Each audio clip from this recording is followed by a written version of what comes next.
Welcome back to the Deep Dive. We're thrilled to have you join us as we grab a complex topic, one that feels both familiar and confusing, and really take a deep dive into the source material to see what makes it tick.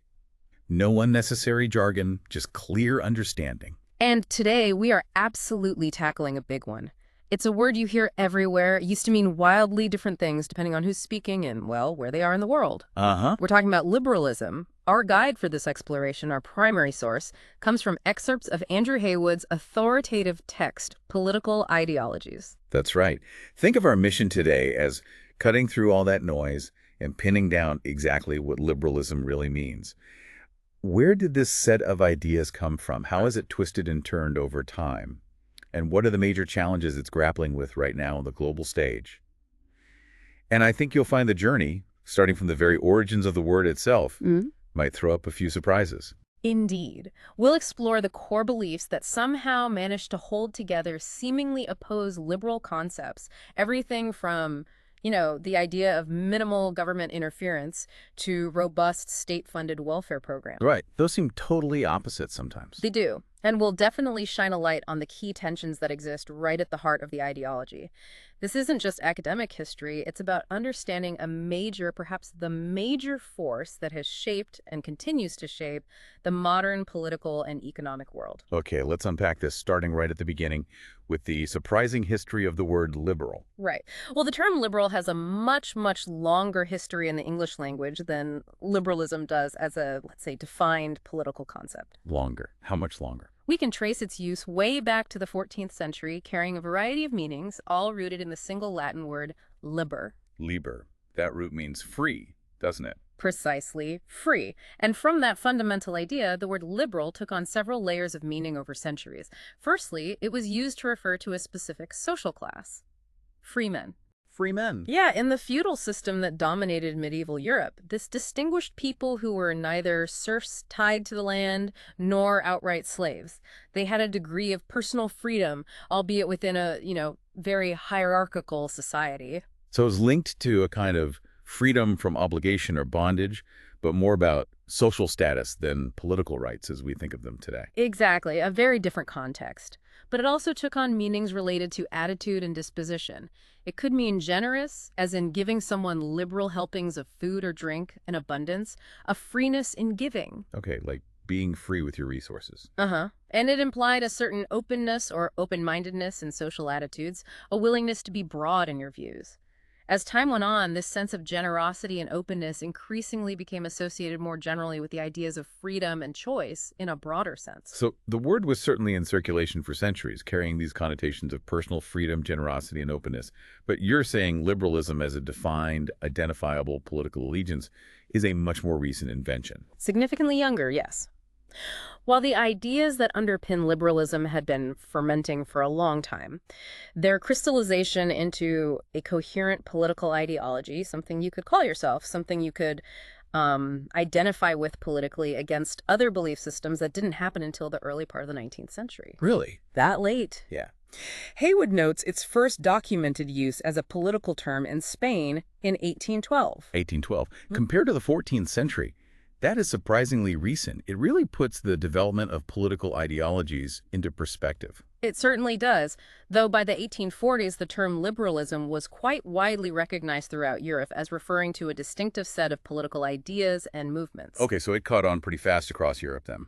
Relatively speaking, yes. Its adoption was a little slower in the UK, where the older party labels persisted.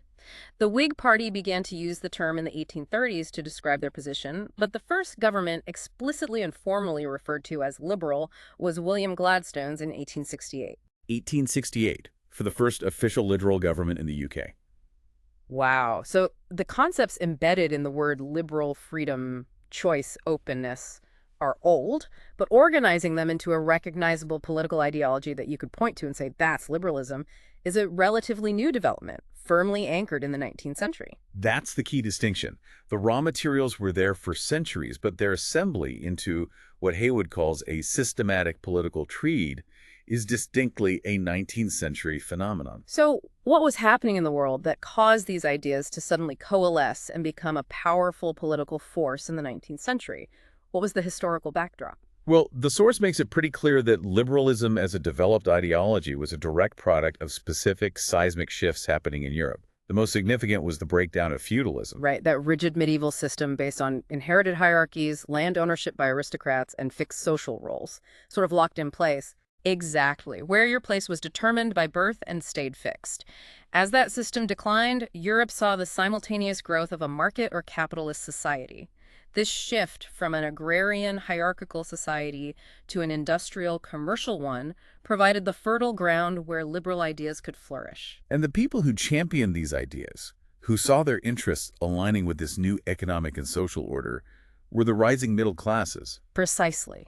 Merchants, manufacturers, professionals, their growing economic power wasn't matched by political power within the old feudal system.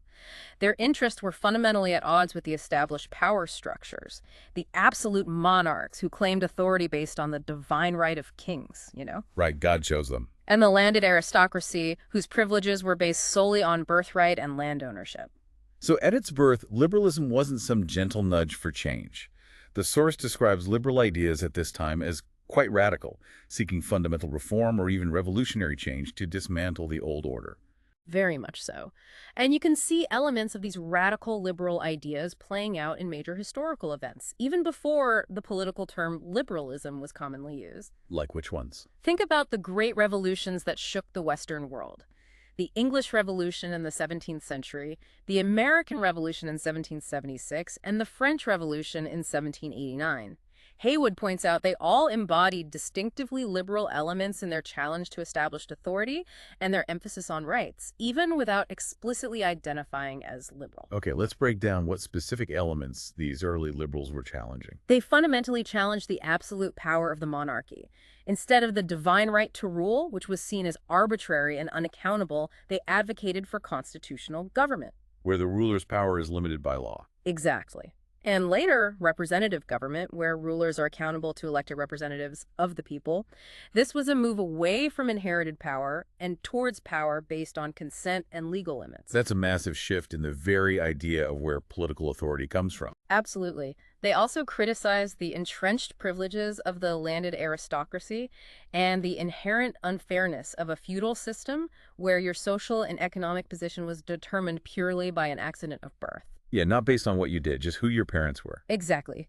They believed that status and reward should be based on merit and contribution, not inherited position. And they strongly supported freedom of conscience and religion, challenging the authority and often coercive power of the established church. This ties back beautifully to that earlier meaning of liberal as open-minded. It was about the individual's right to believe, or not believe, freely according to their own conscience, without the state or church dictating terms or persecuting dissenters. Haywood characterizes the 19th century as the liberal century, noting how liberal ideas and political movements gained ascendancy as industrialization spread across Europe and North America. And this is where the economic dimension of liberalism really took center stage, isn't it? It is. Liberals were key advocates for an industrialized and market economic order. Crucially, they wanted this order to be free from government interference, what came to be known as laissez-faire capitalism. Let businesses do their thing. Essentially, yes. They believed businesses should be free to pursue profit, guided by market forces, and states should be encouraged to trade freely with one another. This system, which originated in the UK, spread rapidly throughout Europe and North America. The source notes that in the 20th century, industrial capitalism, often linked to liberal ideas, appealed to developing states, particularly those looking to modernize in Western terms. But it also mentions some significant resistance or alternative paths taken in the developing world. Why was that? Well, Haywood suggests that in many developing world states, the prevailing political cultures emphasize community and group identity over the individual.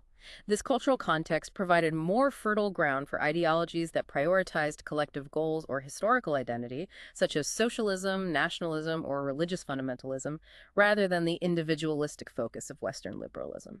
So the individual wasn't necessarily the starting point everywhere. Right. It highlights that the cultural emphasis on the individual isn't a universal starting point. That's a crucial point.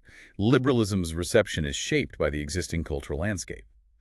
So as the middle classes became more established, did the character of liberalism change? Fundamentally, As the rising middle classes successfully challenged the old order and became the dominant force economically and politically, liberalism's radical, even revolutionary edge began to soften. It became more conservative in a new sense. Conservative. How so? Well, shifting its focus from pushing for fundamental change to maintaining and consolidating the existing liberal institutions and values it had helped create, Hmm, protecting the status quo they'd built, essentially. got it. And then, the source points out, the unforeseen problems brought about by the success of industrialization in the late 19th century forced another significant evolution in liberal thought. Yes. The Industrial Revolution created immense wealth, but also, widespread urban poverty, terrible working conditions, slums, and vast inequality. These issues made it increasingly difficult for liberals to sustain the belief that unrestrained self-interest and minimal government would naturally lead to justice and prosperity for all. It became harder to ignore the downsides. Exactly. This is where modern liberalism began to diverge. Where classical liberalism championed minimal government interference, the social and economic problems of advanced industrial society led modern liberalism to become associated with welfare provision, social safety nets, and economic management by the state. Okay, this sounds like the origin of that alleged incoherence you mentioned earlier.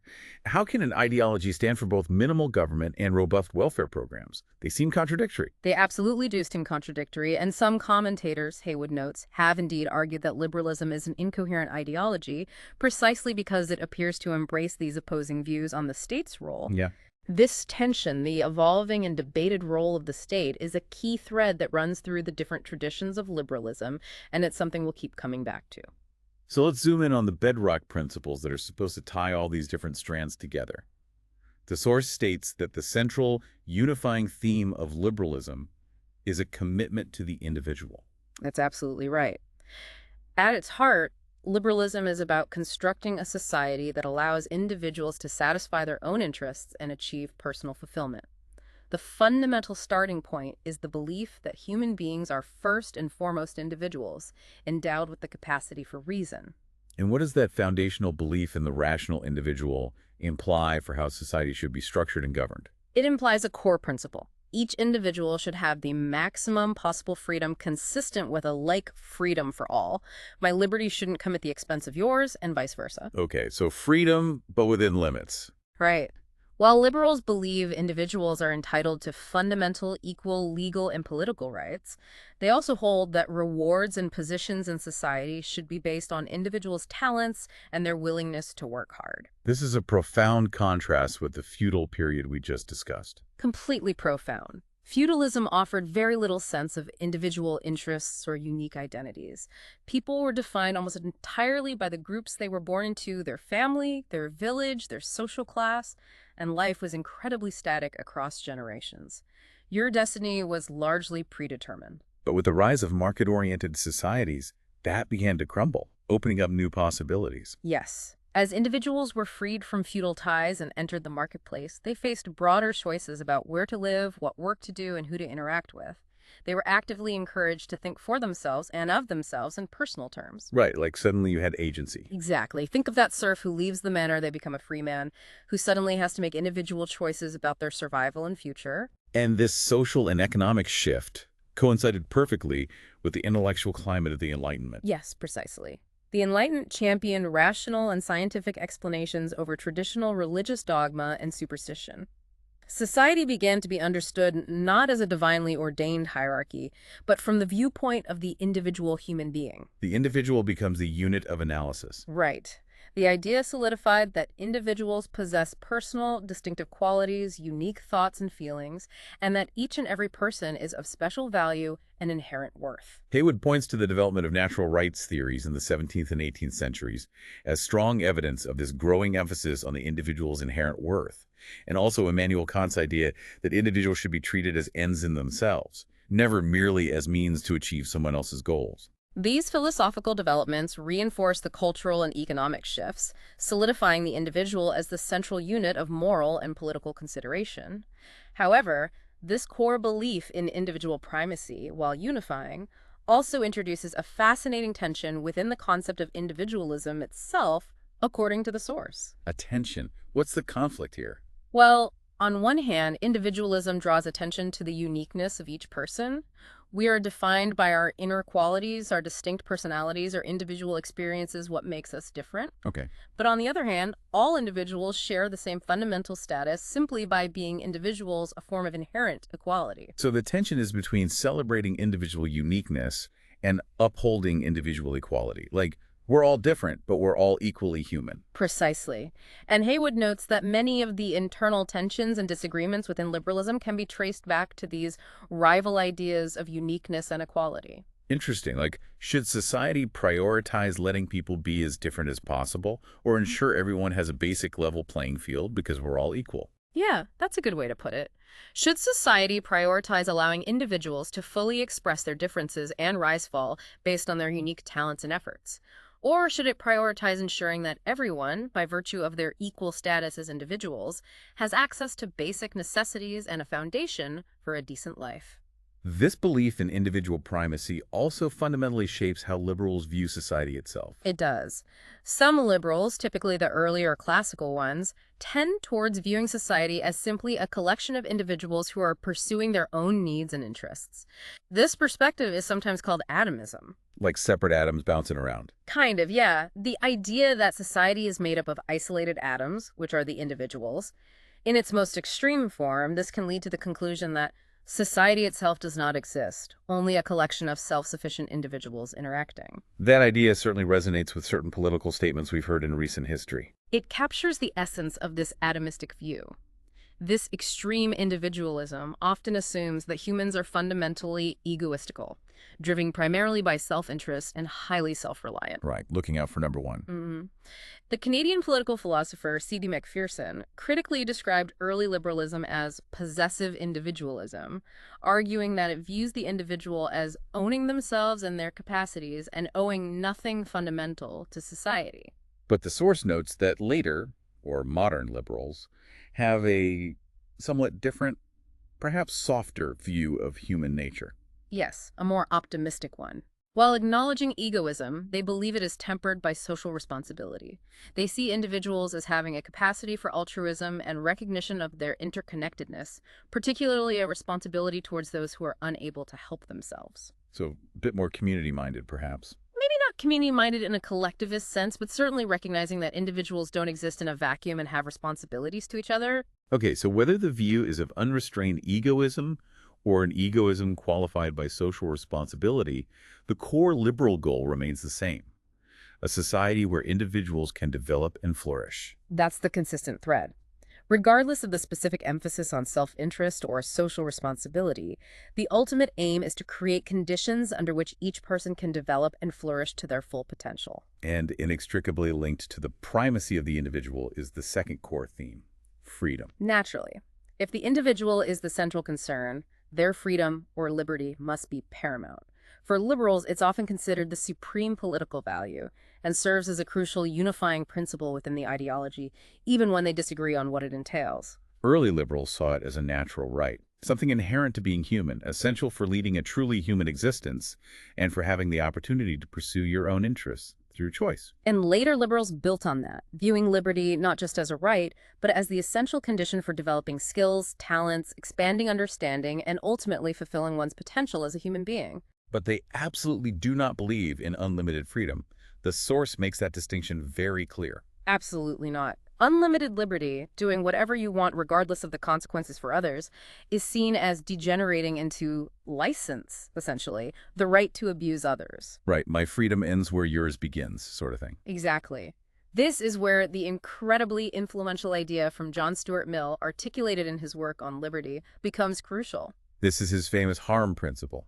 It is. Mill argued that the only purpose for which power can be rightfully exercised over any member of a civilized community against his will is to prevent harm to others. This is a profoundly libertarian position within liberalism, arguing for only minimal restrictions on individual freedom, and only when that freedom directly threatens to harm others. And he famously drew a distinction to clarify this: self-regarding actions versus other-regarding actions. Correct. Self-regarding actions are those that primarily affect only the individual performing them. Over these actions, Mill believed the individual should have absolute freedom, free from any interference by society or the state. Okay, what I do to myself is my business. Essentially, yes. Other regarding actions, however, are those that can potentially restrict the freedom of others or cause them damage. This is the only legitimate area for external intervention or restriction. The source gives some really sharp examples here. Under a strict million interpretation, laws requiring seatbelts or crash helmets might be questionable because they prevent self-harm, not harm to others. And radical libertarians pushing this logic further might even defend the right to use addictive drugs on the grounds that it's a self-regarding action. That's the logical, albeit sometimes controversial, extension of the harm principle when applied strictly. But even with this strong emphasis on individual sovereignty over one's own body and mind, there's that counterbalance we saw earlier with equality. Ah, right. While you are sovereign over yourself, you must simultaneously respect the equal right to liberty that every other person possesses. John Rawls' principle, mentioned earlier in the context of justice, reinforces this. The widest possible basic liberty consistent with a like liberty for all. Okay, so that idea of equal status among individuals imposes limits on the pursuit of total, unrestricted freedom. But even with this shared framework, there's a major point of disagreement within liberalism itself. What does being free actually mean in practice? This brings us to Isaiah Berlin's hugely influential distinction, laid out in his essay, Two Concepts of Liberty. He identified two fundamentally different ways that liberals have conceived of freedom: negative freedom and positive freedom. Negative freedom sounds like the concept most associated with early or classical liberals. Exactly. Classical liberals largely champion negative freedom. This concept defines freedom primarily in terms of being left alone. It's about being free from interference or coercion by other people or the state. It's a definition based on the absence of external restrictions or constraints. The more restrictions you face, the less free you are. So the state should step back, other people shouldn't interfere, and freedom is the private space where you are free to act without those external limitations. Precisely. Positive freedom, in contrast, is the concept that gained traction with modern liberals. This defines freedom not just by the absence of constraints, but by the presence of the capacity, ability, or opportunity to act and develop. So it's not just being allowed to do something, but actually being able to do it. That's a good way to think about it, yeah. It's about being one's own master, being autonomous. The source notes this requires the ability to develop skills and talents, broaden understanding, and gain fulfillment. It emphasizes human capacity for self-realization. Yes. Positive freedom emphasizes the human capacity for self-realization, for becoming the person you have the potential to be. It suggests that true freedom might require certain social and economic conditions, things like education, healthcare, or a basic level of security to enable individuals to fully develop their capacities and act autonomously, rather than just legally being allowed to. I see Haywood includes a helpful perspectives on freedom box that contrasts the liberal views with how other ideologies like conservatives, socialists, anarchists, fascists, ecologists, and religious fundamentalists think about freedom. We're focusing on the liberal perspective, but it just really highlights how distinct the liberal emphasis on individual freedom is, even with this significant internal split between negative and positive concepts. It does. It underscores that freedom isn't a concept everyone agrees on, and the liberal focus is uniquely centered on the individual. And as Haywood concludes, these two rival conceptions of liberty, whether freedom is primarily about being left alone or about having the capacity to act autonomously, have led to very different views on the desirable relationship between the individual and the state. Right. Does the state retreat entirely negative? Or does it step in to enable positive? Exactly. That leads us seamlessly to the next core theme, which feels inherently connected to the idea of individuals defining their own interests and seeking fulfillment through choice. Reason. Yes, the entire liberal case for individual freedom, limited government, and toleration is deeply tied to a fundamental faith in reason. Liberalism is, in many ways, a direct descendant of the Enlightenment project. The Enlightenment, the age of reason, replacing dogma with critical thought. Exactly. The central theme of the Enlightenment was a revolutionary desire to liberate humankind from the bondage of superstition and ignorance, replacing them with the light of reason and critical inquiry. Haywood names key Enlightenment thinkers like Rousseau, Kant, Adam Smith, and Bentham as figures whose ideas significantly influenced the development of liberalism. How specifically did that Enlightenment rationalism influence liberal thinking? In several profound ways. Firstly, and perhaps most importantly, it strengthened the faith in the individual and their capacity for freedom. If humans are fundamentally rational, thinking creatures, then they are capable of understanding the world, defining their own best interests, and making informed choices about how to live. So they don't need a king or a priest telling them what's true or right. That's the implication, yes. They don't need a monarch, a priest, or a tradition telling them what is best or true. This naturally created a strong bias against paternalism, that idea of authority figures acting as parents to guide less capable individuals. Right, we know what's best for you. Absolutely. Paternalism, the exercise of authority from above, for the guidance of those below, supposedly for their own good, is deeply problematic for liberals.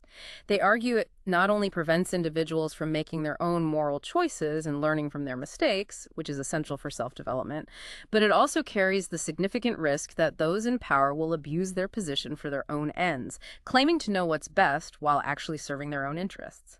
Another significant legacy of Enlightenment rationalism is the liberal tendency to view human history not as a cyclical or static process, but in terms of progress. Yes, a continuous movement forward, a story of improvement.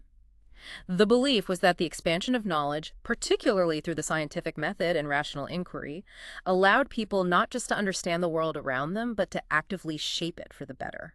Reason gives us control over our destiny. That's the idea. Reason gave humans the power to take charge of their own lives and fashion their own destinies, rather than being subject to fate, nature, or tradition.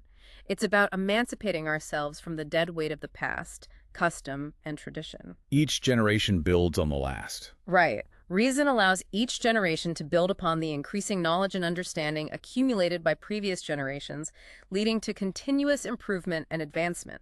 This belief also strongly underpins the characteristic liberal emphasis on education. Because education is the means by which people cultivate their reason and free themselves from prejudice. Precisely. Education is seen as a crucial engine of individual improvement. Through gaining knowledge and developing their rational capacities, individuals can abandon prejudice, superstition, and ignorance. It's viewed as a good in itself, essential for personal self-development, and, when widespread, a key driver of social advancement. And reason is also why liberals emphasize discussion and debate. Yes, reason is fundamental to the liberal preference for resolving disagreements and conflicts through discussion, debate, and argument.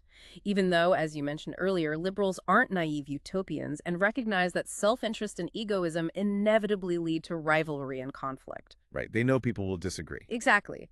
While they are generally optimistic about the capacity of humans guided by reason, they know conflict is part of the human condition. But reason provides the best basis for evaluating rival claims and interests. It allows people to engage in dialogue, to check if arguments stand up to scrutiny, to see if they are reasonable. And the alternative to resolving disputes through reason and argument is often violence and conflict. Which liberals typically deplore as irrational and destructive. The use of force, from a liberal perspective, is usually seen as a last resort, justified only on grounds of self-defense or countering grave oppression, and always only after reason and argument have been fully exhausted. Haywood provides a concise definition of rationalism in a box, emphasizing that the world had the rational structure discoverable by reason, that knowledge comes from reason, not just experience or faith, and that it implies a capacity to understand and solve problems, favoring behavior governed by reason over custom or tradition. It truly seems like the intellectual engine driving the entire liberal outlook. It absolutely is. It provides the foundation for their view of human nature, their approach to knowledge acquisition, their belief in progress, and their preferred method of political and social interaction. Let's move on to another core theme: justice. The source defines justice broadly as a moral standard of fairness or impartiality, ensuring each person gets what they are due. And more narrowly, the concept of social justice concerns the distribution of material rewards within society, things like wages, profits, housing, healthcare, and social benefits. The liberal theory of justice is fundamentally built on different kinds of equality. Okay, what are these specific forms of equality that liberals advocate for? First, stemming from the core belief in individualism, there's foundational equality. This is the idea that all humans are born equal in moral worth. Everyone counts equally, just because they're human. Exactly. This is often seen as being embodied in the concept of natural rights or human rights. Every individual matters equally from a fundamental moral standpoint, regardless of their background or attributes. And foundational equality leads to the demand for formal equality or equal citizenship. Meaning everyone has the same legal and political status. Yes. This means that all individuals should have the same formal status within society, particularly concerning rights and entitlements. Liberals fiercely disapprove of any social privileges or disadvantages based on what they see as irrational factors, things like gender, race, religion, or social background. In this sense, liberalism aims to be difference blind, ensuring rights are not reserved for a particular class or group. The source highlights the most important formal equalities. Legal equality, meaning equality before the law, where non-legal factors are irrelevant to legal decisions, and political equality, captured by the principle of one person, one vote, one value, which underpins the liberal commitment to democracy. These forms of equality are seen as essential for a just society. But here's where a crucial distinction and another source of tension arises. While liberals believe strongly in equality of opportunity, Meaning everyone starts on an even playing field, with the same chance to rise or fall. exactly, each individual should have that equal chance. However, this is starkly contrasted with equality of outcome or reward. So, liberals absolutely don't believe that everyone should end up with the same amount of wealth, the same social position, or the same material standard of living. No, they see social equality of outcome as undesirable and potentially unjust. Why? Because they fundamentally believe that people are not born the same in terms of talents, skills, or willingness to work. Trying to force equal outcomes ignores these natural differences. And they believe it is right and necessary to reward merit the combination of ability and willingness to work. Absolutely. They see it as essential for providing the necessary incentives for individuals to cultivate their talents and apply themselves, which ultimately benefits society as a whole.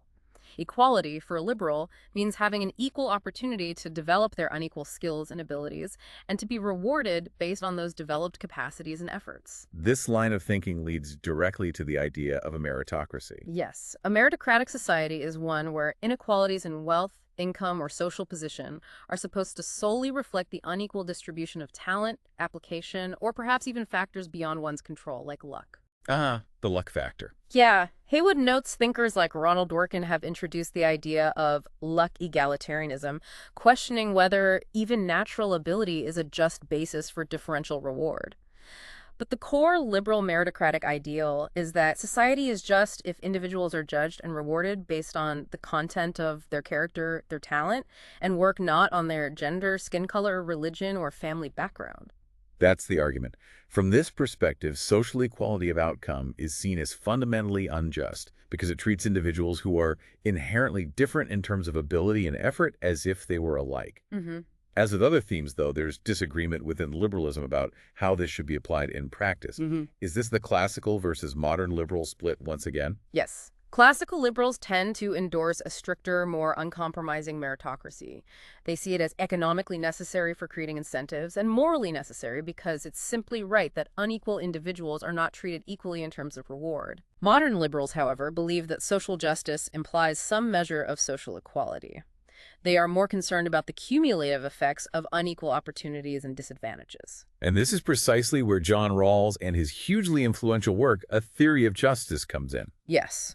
Rawls argued that economic inequality is only justifiable if and only if it works to the benefit of the poorest members of society. The difference principle. Exactly. His famous thought experiment involving the veil of ignorance, where people design society without knowing their own place in it, suggests that rational, self-interested individuals would choose a system that ensures even the worst off are reasonably well provided for, because they wouldn't want to risk being in that position themselves. And the source is careful to note that even Rawls' theory, despite advocating for the least well-off, is still fundamentally liberal. It's rooted in those core assumptions about egoism and self-interest we discussed earlier, not in a socialist belief in collective solidarity or classless equality. Exactly. It's about creating a fair framework for individuals competing within a system, not about fundamentally dismantling the competitive, individualistic system itself. It's still grounded in the individual. Let's turn now to another crucial social ethic in liberalism, toleration. Toleration is characterized by a willingness to accept and often even celebrate moral, cultural, and political diversity. It's closely linked to the concept of pluralism, which itself stems from the liberal belief in individuals as separate and unique beings who will naturally hold different beliefs and pursue different lifestyles. Right. If everyone's unique, they'll come up with different ideas. Mm-hmm. Haywood attributes the strong liberal commitment to toleration memorably to Voltaire, paraphrased as, I detest what you say, but will defend to the death your right to say it. That statement powerfully captures the core liberal stance. Toleration is seen as both an ethical ideal for personal development. It's a condition for achieving personal autonomy and making genuine moral choices, and a social principle, providing the necessary rules for how diverse humans and groups should behave towards one another in a shared society. You need rules for getting along when you disagree. Exactly. Historically, the source notes its emergence was strongly linked to the defense of religious freedom in the 17th century. Yes. Thinkers like John Milton and John Locke were key proponents. Locke, in particular, argued forcefully in his letter concerning toleration that since the primary function of government is to protect life, liberty, and property, it has no legitimate right to interfere or meddle in the care of men's souls. Keep the state out of religion. Precisely. This established a principle that extended toleration to religion and, by extension, to other private matters of belief and conscience. But J.S. Mill again expanded on this on liberty, arguing that toleration is important not just for the individual, but also for society as a whole. Yeah. How did he justify that? Mill's argument was quite interesting. Yes. Mill believed that for the individual, toleration is essential because it guarantees personal autonomy and is a necessary condition for moral and intellectual self-development. We learn and grow by being exposed to different ideas. Okay. But for society, he argued, toleration is crucial for its vigor and health. He believed that only in a free market of ideas, where all beliefs can be expressed and debated, would truth ultimately emerge. Good ideas, he argued, would eventually displace bad ones, and ignorance would be banished through open discussion. So contest, debate, and argument, which are the natural consequences of diversity and toleration, are seen as the motor of social and intellectual progress. It's through hashing things out that we get closer to the truth. That's Mill's powerful argument. He saw threats to this not just from censorship by governments, but also from what he called dull conformism, the pressure to conform to majority opinion, which he argued could be just as stifling to truth and progress as overt state repression. The tyranny of the majority, again, Yeah. but in the realm of ideas. Exactly. And that's where his famous quote comes in, that silencing even one person with a contrary opinion is wrong, even if everyone else agrees, because that one person might be right, or their view might contain a part of the truth needed to fully understand a complex issue. It's a foundational defense of the individual's right to dissent and express unpopular opinions. This liberal sympathy for toleration and diversity also links back to the liberal belief in a fundamentally balanced society, one that is not necessarily destined for deep, irreconcilable conflict. Even though they acknowledge that individuals and groups have competing interests. Yes, liberals tend to believe there's a deeper harmony or natural balance among competing interests. Haywood uses the example of workers wanting higher wages and employers wanting lower costs for profit. Their immediate interests differ. But they need each other. Right. Liberals see these interests as also complementing each other. Workers need jobs, employers need labor, consumers need products. Each is essential to the goals of the other. So, even though individuals and groups pursue their own self-interest, a natural equilibrium tends to assert itself through voluntary interaction and exchange, like in the market. The source notes this belief connects to modern discussions about multiculturalism. Though we're not diving into that today, you can see how toleration provides the framework for navigating a society with diverse groups. Exactly. Toleration provides the essential social lubricant for a society composed of diverse individuals and groups pursuing potentially different goals. Okay, if liberals believe so strongly in individualism, freedom, and this idea of a natural equilibrium in society, why do they think we need a state at all? This is a key question, and where they fundamentally differ from anarchists who believe law and government are unnecessary and harmful. That's a crucial point, and it gets to the heart of the liberal paradox regarding power. Liberals fear that in a state of complete freedom, without any overarching authority, free individuals pursuing their self-interest might very well exploit, steal from, or even enslave others if it suits them. Right, people might just take advantage. They might break contracts whenever it's convenient. One person's liberty could very easily become license the freedom to abuse another person. So in a completely free state of nature, each individual is both a potential threat to others and constantly under threat themselves. Precisely. And the liberal solution to this precarious situation is that protection, order, and the enforcement of rights and contracts can only reliably come from a sovereign state, an authority capable of restraining all individuals and groups within its territory. So freedom requires law. That's the liberal view. Freedom only exists under the law. John Locke famously articulated this by saying, "Where there is no law, there is no freedom." This sounds exactly like the basis of the social contract theories developed by thinkers like Thomas Hobbes and John Locke. It is. These theories are used by liberals to explain the origin of government and the political obligations that individuals have towards the state. The premise is to imagine a society without any government, a state of nature. And Hobbes's depiction of that state of nature was grim, solitary, poor, nasty, brutish, and short. Not a nice place to be. Not at all. Hobbes and Locke both argued that rational individuals, recognizing the dangers of life without order, would agree to form a sovereign government. They would sacrifice some of their absolute freedom, the freedom to do anything in exchange for the security, law, and order that the state provides. Haywood points out that this social contract is generally seen as a historical fiction, not a literal event. Yes, its purpose isn't to describe historical origins, but to highlight the rational value of the sovereign state to the individual. The argument is that individuals should behave as if they had agreed to this contract, respecting and obeying the government because of the vital safety and security it provides for their lives, liberties, and property. And this social contract theory embeds two hugely important liberal attitudes towards the state. First, that political authority comes from below. Meaning the state is not a divinely ordained or naturally superior entity. It is created by individuals and for individuals. It exists solely to serve their needs and protect their interests. So government exists by consent of the governed. Yes. Therefore, government arises from the consent of the governed. This has a crucial implication. Citizens do not have an absolute, unconditional obligation to obey all laws or any government. If a government fundamentally breaks its side of the contract, if it acts tyrannically or violates the very rights it's supposed to protect, the people have the right of rebellion. That's a powerful idea. The second attitude is that the state acts as a neutral umpire or referee. Yes. Because it is supposedly created by the agreement of all individuals to escape the state of nature, it embodies the interests of all citizens, not just a ruling elite. Its function is to act as an impartial arbiter when individuals or groups come into conflict, for example, by enforcing the voluntary contracts that individuals enter into. So it has to be impartial. A key characteristic of a liberal state, from this perspective, is that its actions must be, and crucially be seen to be, impartial. Okay, so liberals need government to protect them from each other, but they are also incredibly wary of the potential for government itself to become a source of oppression. This leads directly to the liberal emphasis on constitutionalism. Exactly. Liberals are acutely aware of the dangers inherent in concentrated government power. In their view, all governments are potential tyrannies. Why is this fear so central? It stems from the fact that government exercises sovereign power, the ultimate authority, which is seen as a fundamental threat to individual liberty. And it's rooted in that liberal fear of power itself. Power corrupts.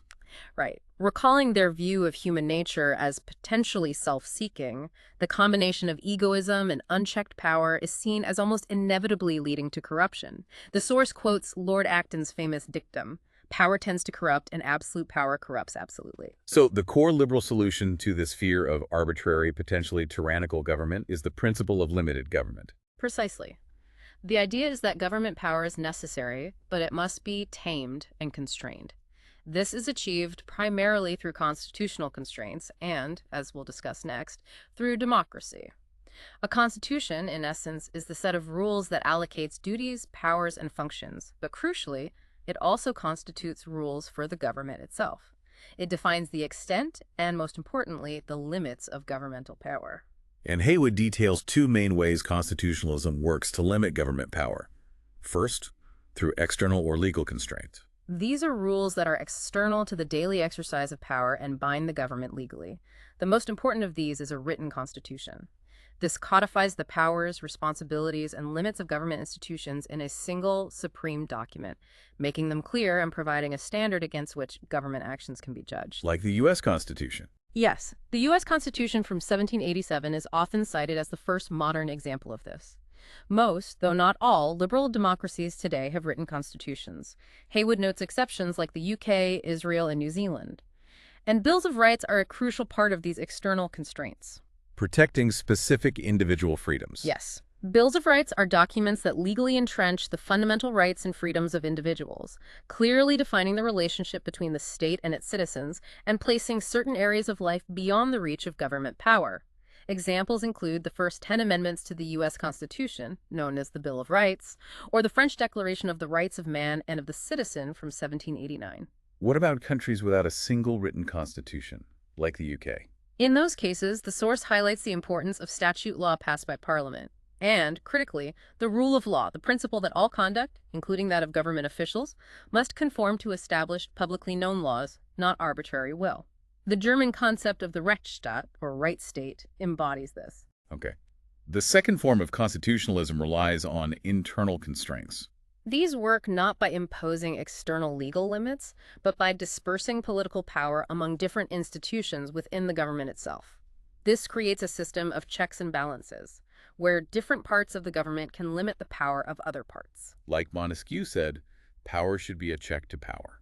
That's the idea. The classic example of this is the separation of powers.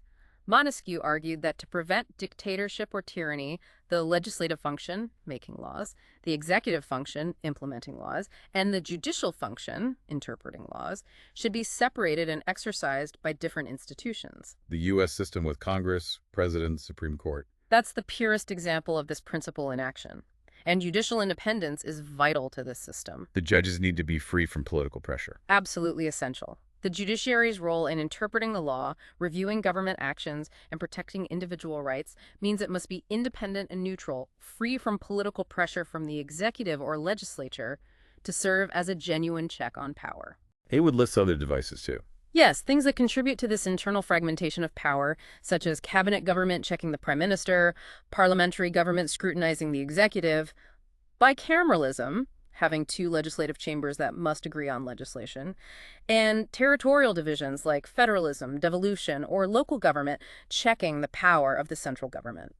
So constitutionalism is about building a governmental structure where power is intentionally divided, layered, and checked, ensuring that while government has the necessary authority to maintain order, it is simultaneously limited and predictable in its actions, protecting individual liberty. It's the liberal answer to that fundamental dilemma.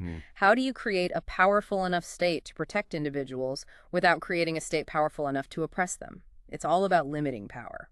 This brings us to the topic of liberal democracy. The source notes that it's become the dominant political force globally, especially since the collapse of communism and the wave of democratization in the late 20th century. Yes, it led to thinkers like Francis Fukuyama proclaiming the end of history, arguing that the fundamental questions about political systems had been settled in favor of liberal democracy. The idea that this was the final form of government. Kind of, yeah. This period saw the spread of competitive party systems, elections, and market reforms in Africa, Asia, and Latin America, leading to a situation by 2000 where Haywood notes around two-thirds of states possessed at least some liberal democratic features. And this global spread of democracy also fueled optimism about international peace, connecting back to the idea of Republican liberalism. Yes, a tradition going back to Immanuel Kant and championed by figures like Woodrow Wilson. The core idea is that autocratic states controlled by narrow elites not accountable to the people are more likely to be militaristic and aggressive. Because the leaders don't pay the price of war. Exactly. They pursue their own interests through force. In contrast, democratic states are seen as naturally more peaceful, particularly in their relations with other democracies. Why? Because democratic leaders are accountable to a public that suffers the consequences of war, providing a constraint on reckless conflict. Furthermore, democracies, sharing similar values and political cultures, are seen as having cultural bonds that encourage the nonviolent resolution of disputes. So, liberal democracy is presented as a blend of limited constitutional government, liberal, with popular rule democracy. Exactly. Haywood identifies its key features. The right to rule is acquired through regular competitive elections based on universal suffrage and political equality. There are significant constraints on government embedded in a constitution, institutional checks and balances, and the legal protection of individual rights. And there is a vigorous civil society independent of the state, including private enterprise, independent trade unions, and a free press.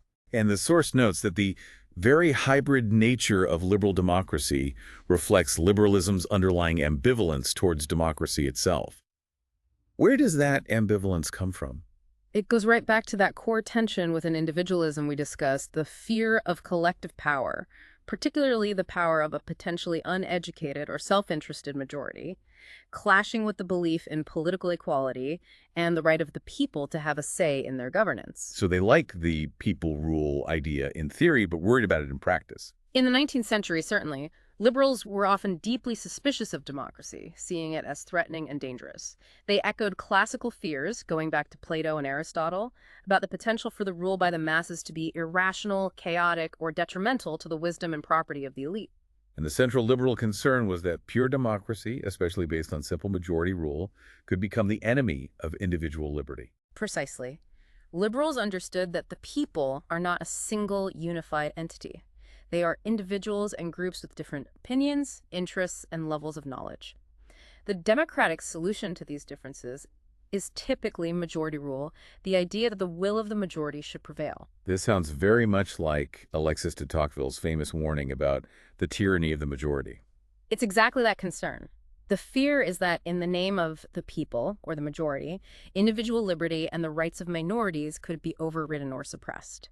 James Madison, one of the framers of the U.S. Constitution, expressed similar fears during the Constitutional Convention in 1787, arguing strongly for checks and balances, specifically to defend against potential majoritarianism and safeguard the rights of property owners from the less propertied classes. What were some other specific liberal reservations about democracy in the 19th century? J.S. Mill, for example, while ultimately arguing for extending the franchise, worried about the composition of the majority in industrial societies. He believed that political wisdom and the capacity for reasoned judgment were unequal, often correlated with education and social position. So he thought the educated were better voters? Essentially, yes. He feared that an uneducated majority would be more likely to act on narrow class interests rather than the general good, while the educated elite would use their wisdom for the benefit of all.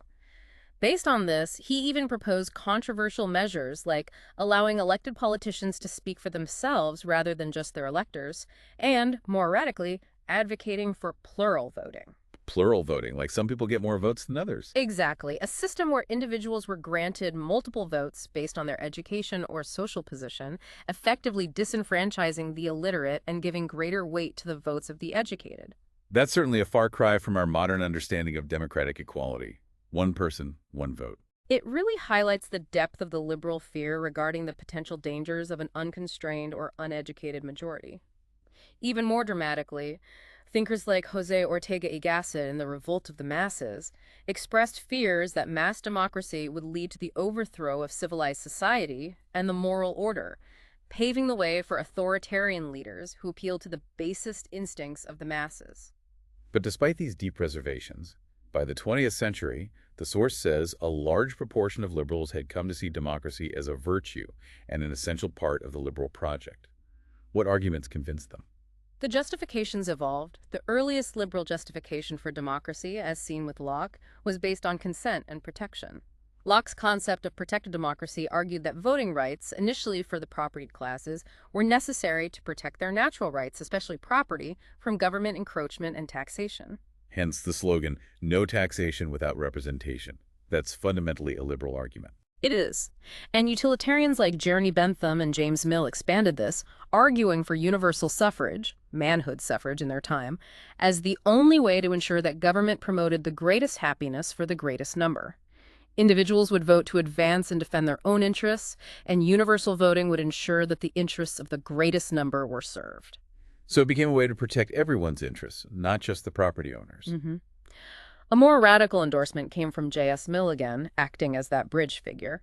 Despite his fears of majoritarian tyranny and ignorance, he ultimately saw a deeper, more profound virtue in democracy. He argued that without participation in political life, individuals would remain underdeveloped and their capacities stunted. So democracy helps people grow. That was his view.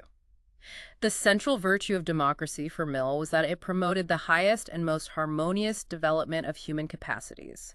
This is the idea of developmental democracy. Participating in political life, engaging in public debate, voting, and civic activity were seen as inherently educational experiences that enhanced individuals' understanding, strengthened their sensibilities, and led to higher levels of personal development. So even if he didn't like political equality, he thought everyone almost should participate for their own good. Right. Even while questioning political equality, Mill argued that the franchise should be extended much wider than previously thought, radically for his time, including to women and all but the illiterate. And since the 20th century, especially with the rise of complex industrial societies, the focus of liberal justification for democracy has shifted again, less on simple consent or even participation, and more on the need for consensus and stability.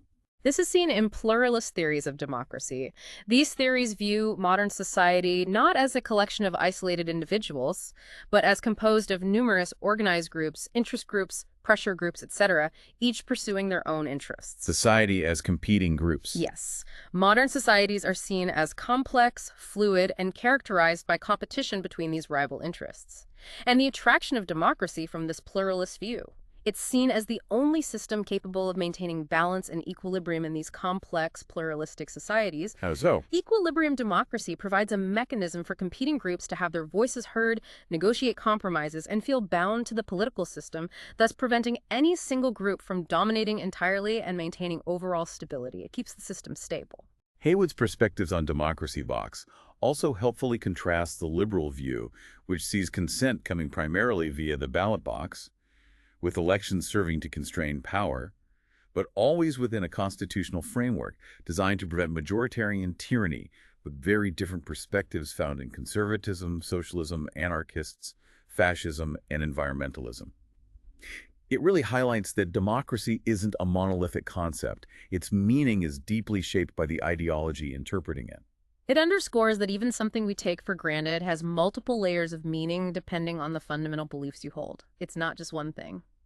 Now that we've explored the core themes and how they shaped the liberal view of government and democracy, let's look closer at the two main branches that emerged from that evolutionary process.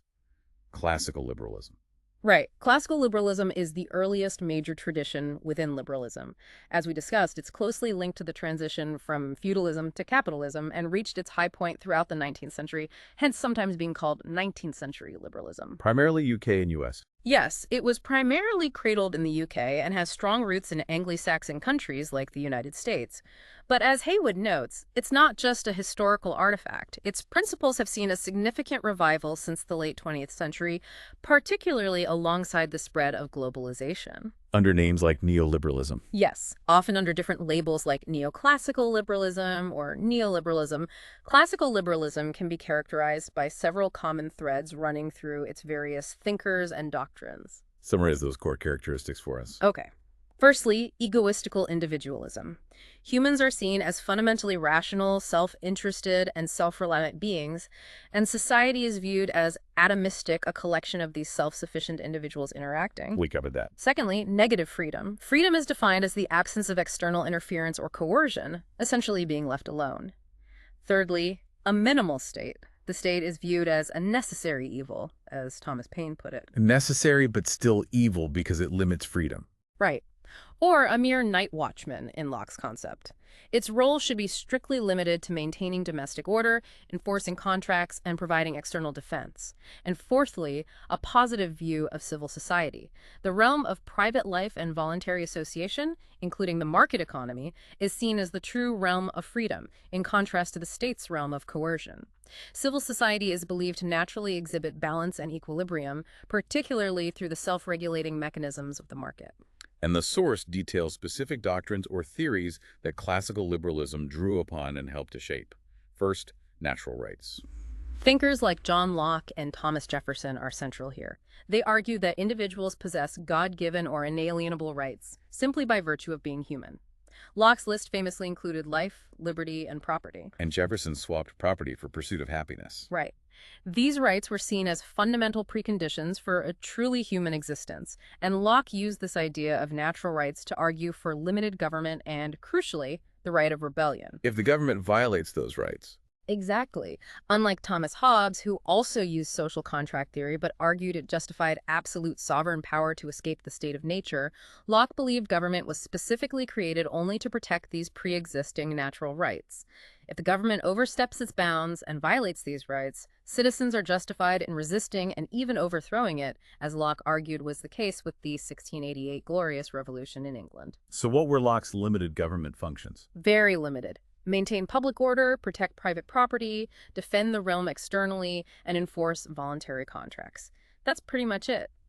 Jefferson's famous quote, "that government is best which governs least," perfectly encapsulates this minimal state ideal. Next, utilitarianism, associated with Jeremy Bentham and James Mill. They took a different philosophical starting point. They famously rejected the idea of natural rights as nonsense on stilts, arguing they were metaphysical fictions. Instead, they believed individuals are motivated purely by self-interest, specifically seeking pleasure or happiness and avoiding pain. This motivation is measured as utility. And this principle of utility, that the rightness of an action is determined by its ability to promote happiness, could be applied not just to individual actions, but to society, leading to the greatest happiness for the greatest number. Yes, utilitarianism influenced classical liberalism by providing a moral philosophy that reinforced the idea of the individual as a rational, self-interested actor who knows their own interests best, thus arguing against paternalism. However, Haywood notes a significant point. The greatest happiness formula could have potentially illiberal implications. Because focusing on the aggregate happiness of the majority might justify disregarding the interests or rights of the minority, or even a single individual, sacrificing the few for the many. Precisely. If sacrificing the rights of a minority group genuinely increased the total sum of happiness for the majority, a strict utilitarian logic might endorse it, which clashes with the liberal commitment to individual and minority rights. It's a potential tension there. Then there's economic liberalism, the ideas of Adam Smith and David Ricardo. Adam Smith's The Wealth of Nations, published in 1776, is the foundational text here. He launched a powerful attack on mercantilism, the prevailing economic system that involved heavy state intervention through tariffs, quotas, and subsidies designed to maximize exports and minimize imports. Smith wanted government out of the economy. Pretty much.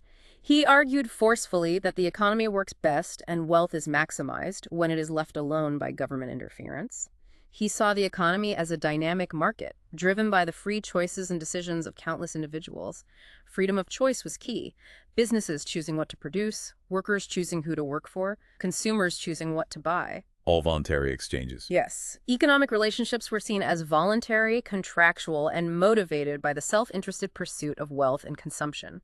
This drew directly on the utilitarian idea of the economic man, an egoistical individual driven by material acquisition. And the genius, the attraction, was the idea that despite this individual self-interest, the economy operated through impersonal forces, market forces, guided by what Smith called an invisible hand, naturally promoting the general prosperity of society. Exactly. The market was believed to be self-regulating, tending towards equilibrium without needing state guidance. It should be completely free from government interference, managed by this invisible hand. Smith's famous example, the butcher, the brewer, the baker. Right. We get our dinner not from their benevolence, but from their regard for their own self-interest, mediated through market exchange. This reflected a fundamental belief in a natural harmony of interests operating within the market. This led directly to the doctrine of laissez-faire. Literally meaning leave to do or leave it alone. Laissez-faire advocated for the state having no economic role whatsoever beyond enforcing contracts and preventing theft. Businesses should be left completely free to act as they pleased in the pursuit of profit. So they opposed early regulations on factories. Yes. Classical liberals often oppose things like early factory legislation aimed at improving working conditions, limiting hours, or restricting child labor on the grounds that they interfered with the freedom of contract and the natural workings of the market. Economic individualism, in this view, meant that the unrestrained pursuit of profit by individuals and businesses would ultimately lead to the greatest general benefit. And this was dominant for a long time. Laissez-faire thinking was very strong in the UK throughout the 19th century and in the USA until the Great Depression, and its principles were revived forcefully later by neoliberalism. The push for free trade, which we'll touch on globally, is also a direct manifestation of economic liberalism. Social Darwinism is another distinct element associated with classical liberalism, particularly with Herbert Spencer. Yes, Spencer took Charles Darwin's theory of natural selection and applied it controversially to human society. He coined the phrase survival of the fittest in a social context and argued that inequalities in wealth, social position, and power were natural and inevitable. They simply reflected the unequal distribution of talent and the unequal willingness of individuals to work hard and apply themselves. So the poor were poor because they weren't fit. That's the harsh implication. In this view, individuals made their own lives. Those with ability and diligence would prosper, while the incompetent or lazy would not. Samuel Smiles' hugely popular book, Self-Help, with its core message, Heaven helps those who help themselves, and the emphasis on looking only to oneself for success, fits perfectly into this mindset. Spencer defended laissez-faire using Darwin.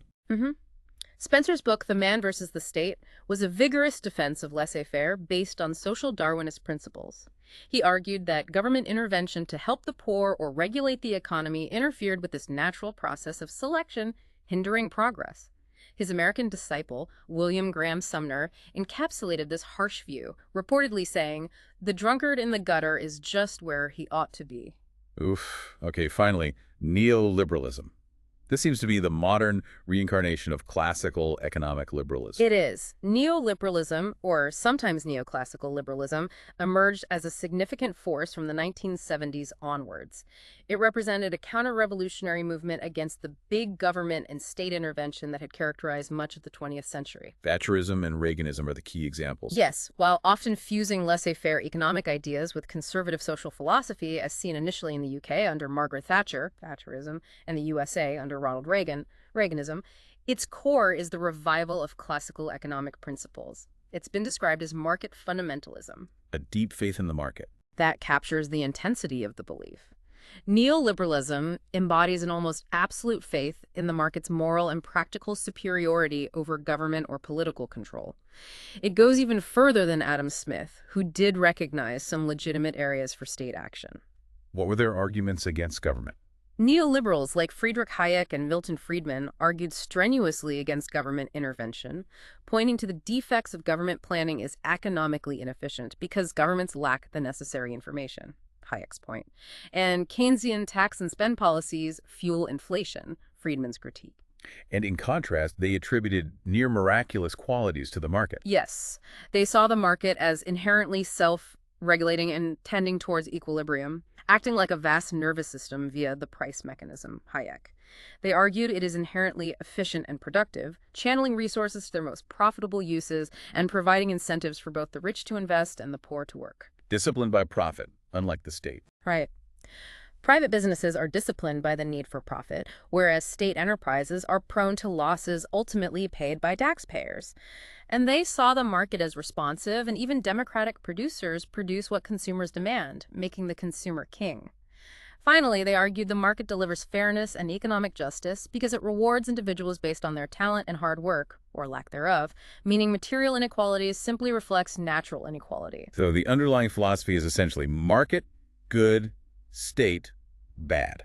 And the policies derived from this are clear. Privatization of state-owned industries, cuts to public spending, especially welfare programs, reductions in corporate and direct taxation, and widespread deregulation to free up businesses. So that provides a detailed picture of classical liberalism, with its emphasis on the individual, negative freedom, a minimal state, and a free market. Yeah.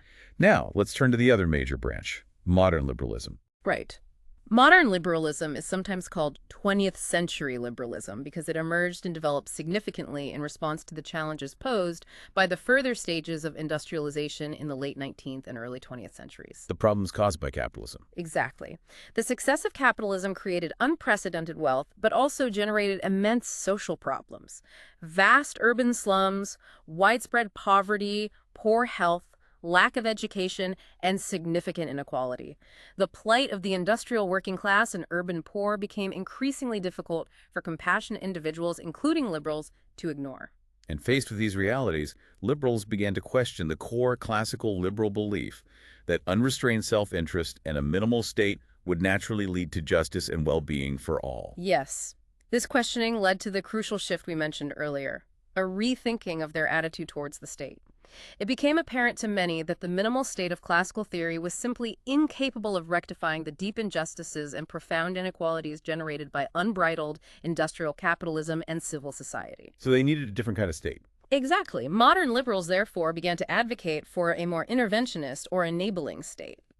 Okay, so how do different liberals view this evolution to modern liberalism? Is it seen as a break? As Haywood notes, there are two main perspectives. Classical liberals often view modern liberalism as a betrayal of core liberal principles, arguing that it abandoned individualism and embraced a form of collectivism by advocating for a larger state role. They think modern liberals aren't really liberal. Sometimes, yes. Modern liberals, conversely, see themselves as building upon rather than betraying classical liberalism. They argue it represents a necessary marriage of older principles with new realities, acknowledging and attempting to manage the inherent tensions within liberalism, particularly regarding the state's necessary role in ensuring individual flourishing. What are the distinctive ideas that define modern liberalism? First, their conception of individuality. Haywood positions J.S. Mill again as the key bridge figure here. While Mill's On Liberty strongly defended the individual's sovereignty over themselves, aligning with classical negative freedom, he also saw liberty as a positive, constructive force. Not just being left alone, but doing something with that freedom. Right. He believed true freedom wasn't just the absence of constraints, but the opportunity to take control of one's life, gain autonomy, and achieve self-realization. He was influenced by Romanticism, not just utilitarianism, and didn't see humans as purely driven by maximizing pleasure or avoiding pain. He believed in higher goals. Exactly. He believed passionately in cultivating individuality, developing one's unique talents, skills, knowledge, and refining one's sensibilities. He famously distinguished between higher and lower pleasures, arguing that human potential lies in pursuing the higher ones, stating it's better to be Socrates dissatisfied than a fool satisfied. Quality over quantity of pleasure. This laid the groundwork for what Haywood calls developmental individualism, a focus on human flourishing and self-development beyond crude interest satisfaction. Next, positive freedom.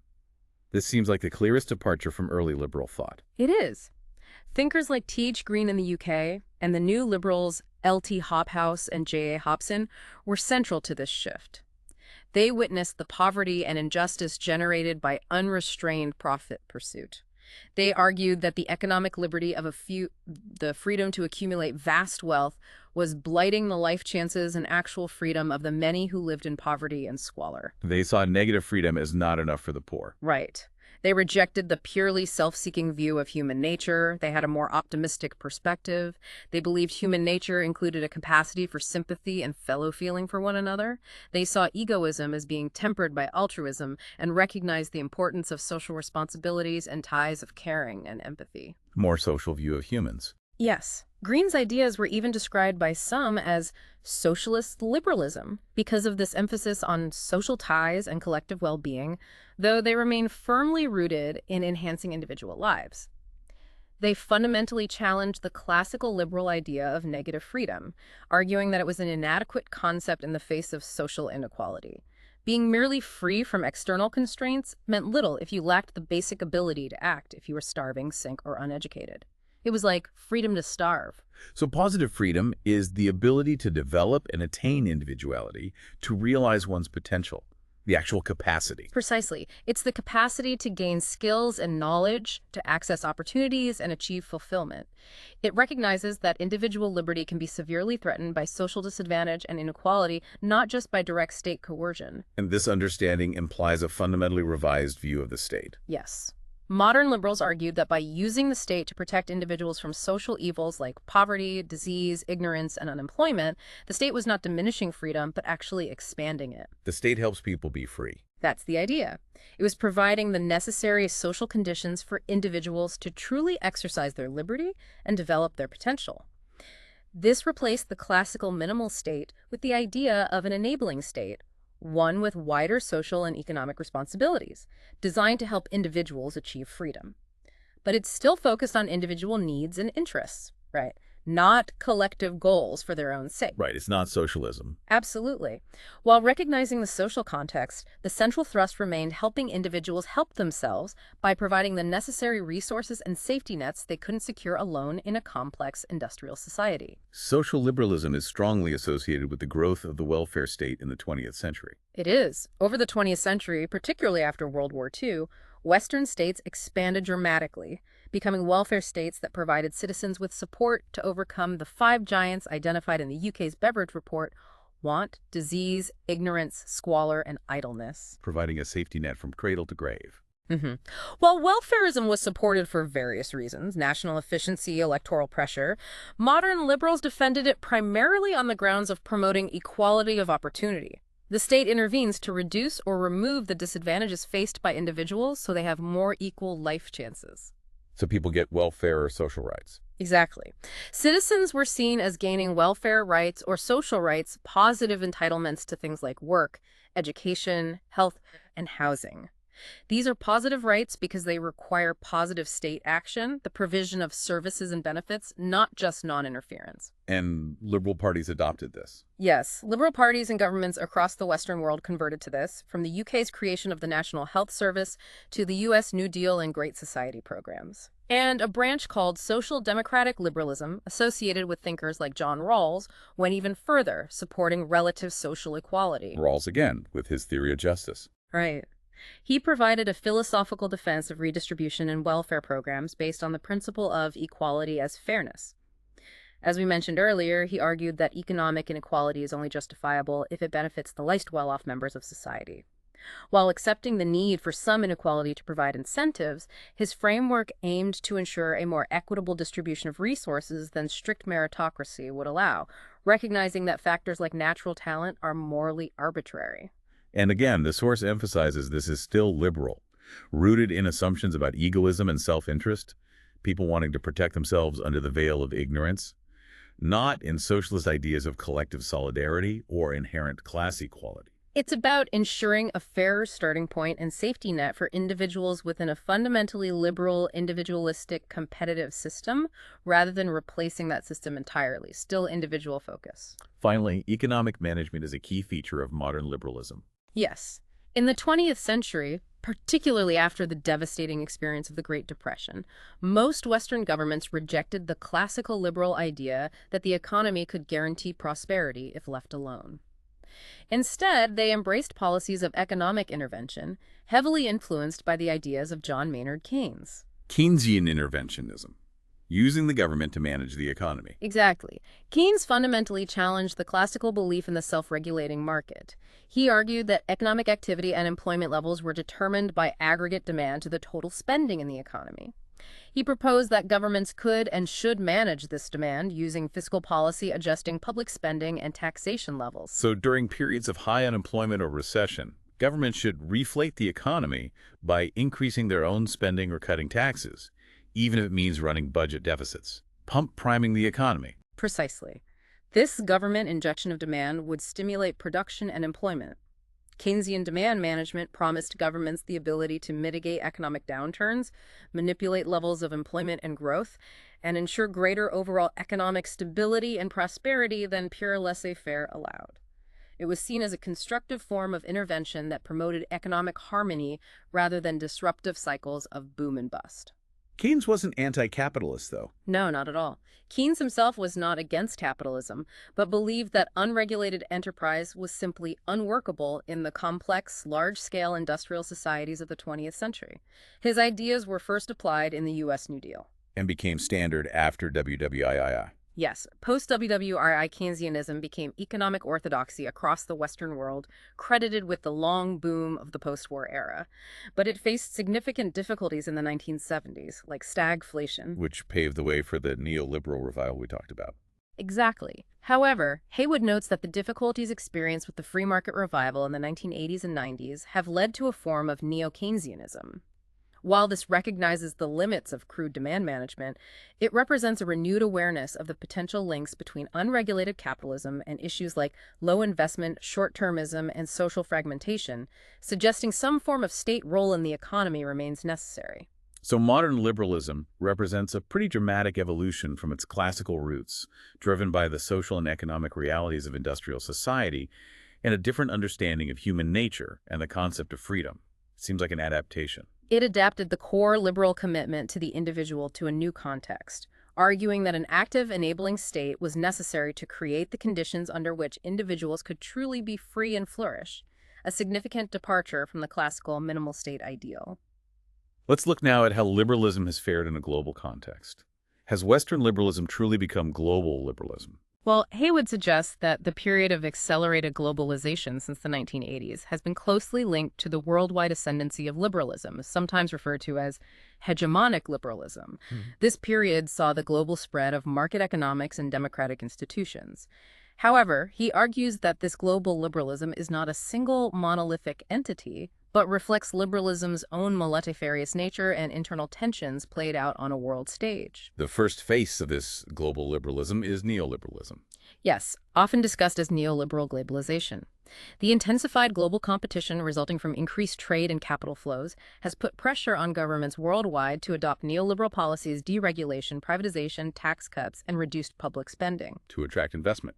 Exactly. In order to attract foreign investment and prevent businesses from relocating elsewhere, this has often meant prioritizing inflation control and fiscal austerity over full employment or robust welfare provision.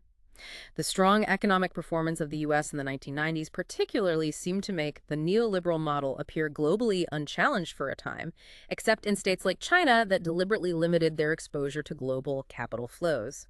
Haywood mentions an alleged significant implication of this neoliberal globalization, a tendency towards peace and international law and order driven by economic interdependence. This idea has deep roots, dating back to 19th century commercial liberalism, championed by thinkers like David Ricardo and the Manchester liberals Richard Cobden and John Bright. Their belief was in the inherent virtues of free trade. Free trade leads to peace. That was the argument. They argued it not only brought economic benefits through comparative advantage, but also profound political benefits. By making states economically dependent on each other, it raises the material costs of warfare so high that conflict becomes unthinkable. Cobden and Bright famously believed free trade would create bonds of eternal peace. Is there evidence for that? Well, Haywood suggests that the relative decline in traditional interstate wars since World War II, with modern conflicts more often being civil wars or between states and non-state actors, is sometimes cited as evidence supporting this commercial liberal perspective. The second face of global liberalism is the spread of liberal democracy itself as a worldwide force. The collapse of communism in 1989 was a high point for this idea, fueling the optimism of end-of-history theorists like Fukuyama. The subsequent period saw a wave of democratization globally, with many states in Africa, Asia, and Latin America adopting multi-party competitive systems and market reforms. By the year 2000, Haywood notes that around two-thirds of the world's states exhibited at least some of the features associated with liberal democracy. And this global spread of democracy also contributed to the argument for international peace, linking back to Republican liberalism. Yes, the tradition from Kant and Wilson. Yeah. The argument is that democratic states are inherently more peaceful than autocratic ones, particularly in their dealings with other democracies. This democratic peace theory, Democracies don't fight each other. that's the core claim. It suggests that democratic pressures, the public having to consent to war and suffering its consequences, constrain leaders from initiating conflict. Additionally, states sharing liberal democratic values are seen as having cultural affinities that predispose them to resolve disputes through negotiation and diplomacy rather than force. The third face of global liberalism that globalization has amplified is a significant ethical dimension. Yes. The increasing interconnectedness of the world, facilitated by new media and technologies, has strengthened the idea of justice extending beyond borders. Cosmopolitan thinking, which sees all humans as part of a single moral community, draws heavily on liberal principles, particularly the concept of universal human rights. Which the source defines as rights people are entitled to, simply by being human, regardless of nationality or citizenship, essentially, a modern secular version of natural rights. Yeah. Universal, fundamental. Indivisible, absolute, exactly. The idea of international human rights, codified in UN treaties since the 1948 Universal Declaration, gained significant momentum after the end of the Cold War. Some scholars argue that the traditional norm of state sovereignty is gradually being supplemented or even challenged by the emerging human rights norm. Meaning what states do internally is now international business. Potentially, yes, meaning the international community has a legitimate concern with how states treat their own citizens if human rights are violated. Haywood points to instances of humanitarian intervention in the 1990s, such as in Iraq, Haiti, and Kosovo, as controversial examples where the defense of human rights was used to justify intervention in the internal affairs of sovereign states. And this ethical dimension has also impacted ideas about development and poverty. Yes, thinkers like Amartya Sen, with his concept of development as freedom, draw on modern liberal ideas of positive freedom and empowerment, arguing that true development is about expanding people's capabilities and opportunities to live lives they value. The UN's focus on human development measures, beyond just economic indicators, reflects this influence. Okay, so when you lay it all out like that, neoliberal globalization, the spread of liberal democracy, the rise of universal human rights, it sounds like a story of global triumph for liberalism. But the source quickly introduces a necessary tempering of that liberal triumphalism by looking at the new challenges and threats it faces. Yes, the picture isn't one of uncontested dominance. Liberalism faces significant challenges from various directions. One major challenge comes from the very nature of capitalism and the global economic system itself. The inherent tendency towards inequality. We keep coming back to that. Precisely. Haywood notes that while markets can generate wealth, they also tend towards creating and exacerbating inequality. This suggests that even if the classical socialist challenge seems diminished for now, opposition forces to liberal capitalism, fueled by inequality and economic insecurity, may always arise. A second related challenge comes from the growing importance of difference and diversity and different ways of thinking about identity. This challenges the liberal emphasis on the individual and universalism. Thinkers known as communitarians reject the liberal idea of the unencumbered or atomistic self, arguing that the individual is fundamentally shaped and defined by their community and social relationships. The community comes first. Or is at least inseparable from the individual. Multiculturalists, similarly, emphasize a collective notion of identity based on culture, ethnicity, language, or religion, arguing that individual identity and well-being are deeply intertwined with group recognition and rights. Haywood suggests that these ideas are, at best, accommodated within a post-liberal framework, implying they go beyond traditional liberal boundaries. So, liberalism might struggle with group identity. And many scholars see liberalism and multiculturalism as fundamentally opposing forces, particularly when group rights conflict with individual rights or universal norms. And the source mentions challenges from postmodern thinkers, too. Challenging reason itself. In a way, yes. Postmodernism, with its emphasis on the collapse of grand narratives and the idea of absolute truth, is seen as challenging the very Enlightenment basis of liberalism, which relies heavily on faith in reason and the possibility of objective knowledge. Postmodern thinkers emphasize the constructed nature of reality, the power of discourse and contingency, which sits uneasily with the liberal belief in universal rights and objective progress. Finally, perhaps the most potent challenges are coming from beyond the traditional Western homeland where liberalism originated. The end of the Cold War did not, as some hoped, simply usher in a universally liberal world. It also unleashed non-liberal, and in many cases, explicitly anti-liberal forces. Yeah. Haywood points to the resurgence of various forms of nationalism, particularly in Eastern Europe and parts of the developing world. These nationalisms often prioritize ethnic purity, national unity, strength, and security, and can be associated with authoritarianism, which are quite contrary to liberal ideals of individual rights, toleration, and universalism. A different kind of nationalism than, say, civic pride. Right. While liberals champion national self-determination and civic patriotism, these exclusionary, often ethnic nationalisms are a direct challenge, and various forms of fundamentalism. Religious fundamentalism. Absolutely. Religious fundamentalisms, particularly political Islam and other forms in the Middle East, Africa, and Asia, represent worldviews and social orders that are fundamentally at odds with core liberal values like secularism, individual autonomy, freedom of conscience, and toleration of diversity. Haywood also notes that the economic success of states in East Asia, like China, provides a model of thriving market economies that are not built on liberal values or institutions. Right. Maybe owing more to Confucianism, social discipline, and strong state guidance than Western notions of competition and self-striving. So liberalism hasn't conquered the world, then? The conclusion of this section is clear. Far from being the sole dominant ideology in a unified world, liberalism in the 21st century is likely to be characterized by growing ideological diversity and contestation. Political Islam, various forms of nationalism, and alternative models of economic development based on different cultural values may prove to be enduring rivals to Western liberalism. Wow. That really is a lot to take in, and it paints a much more complex picture than the simple labels we often hear. We've journeyed from the ancient roots of the word liberal to the complex, evolving ideology that has profoundly shaped the modern world, always wrestling with its core commitment to the individual: freedom, reason, justice, and toleration. And we've seen how historical circumstances forced significant internal tensions and splits, most notably the dramatic shift from the classical ideal of a minimal state to the modern vision of an enabling state, driven by differing ideas about human nature, freedom, and how best to ensure individual fulfillment in a changing world.